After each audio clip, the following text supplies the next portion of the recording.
To say there was trouble in paradise this season on ABC's hit dating show would be the understatement. On the Tuesday, August 29th episode of Bachelor in Paradise, Chris Harrison sat down with Corinne Olympios to hear her side of the story of what went down with Demario Jackson. Before Corinne took the stage, Amanda Stanton revealed that she had dinner with Corinne and that she was doing well. Then the woman of the hour appeared. Chris Harrison and Corinne on Bachelor in Paradise. ABC. Paul Hebert, biggest Bachelor and Bachelorette villains. Corinne does not blame Demario. I'm like, really nervous, she said. This is my first time talking about what happened. Chris asked how she was doing and she said, I am doing a lot better, adding that she had been spending time with her family and, more specifically, her mom, who was staying with her. Then Chris got down to the details of what had happened on that fateful day in paradise that led to production briefly being suspended. The first day, unfortunately, I don't remember much of. I definitely overdrank, Corinne said. I was also on some medication that you're not supposed to drink on. She didn't say what the medication was and Chris didn't ask, but she assured the host, I am now weaning myself off that medication. Corinne added that she hadn't been on the medication until after her season on The Bachelor had wrapped and that what she described on Good Morning America on Tuesday as a horrible blackout had never happened before.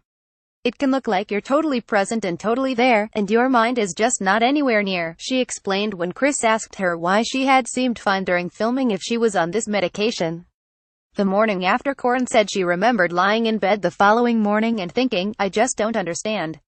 She was also quick to add that she had no hard feelings towards Demario and explained that the day after the incident, they both went about their day normally. The Bachelorette, what happened to these suitors after the final rose? When Chris asked Corinne if she felt Demario did anything wrong, she didn't flinch. I honestly don't think he did anything wrong, she said. I don't think it's anyone's fault. It's just a really unfortunate, annoying situation that had to go down. She repeated that it was annoying about 5 more times in the next few minutes. Got it, it was annoying. Nothing else. She assured everyone that she wasn't mad at Demario and didn't blame him for anything. Again, she seemed to be blaming the mix of the medication she was taking and too much liquor. I don't blame Demario, she said.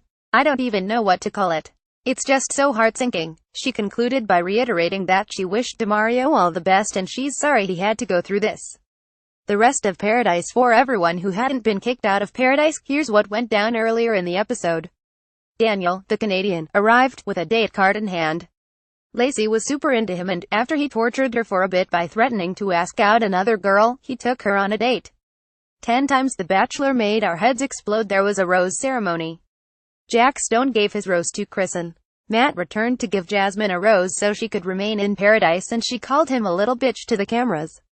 Derek gave his rose to Taylor. Robbie gave his rose to Amanda.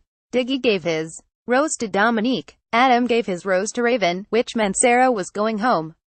Benny gave his rose to Danielle, and Dean gave his rose to Christina.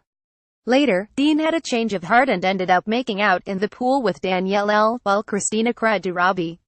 Tickle Monster aka Jonathan arrived in paradise and took Kristen on a date and it turned out that they really hit it off.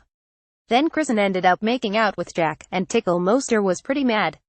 The end. Tell us, what did you think of Corinne's confession that she mixed prescription drugs and alcohol? Sign up now for the Us Weekly newsletter to get breaking celebrity news, hot pics and more delivered straight to your inbox. For the latest celebrity entertainment, news and lifestyle videos, subscribe to Us Weekly's YouTube page.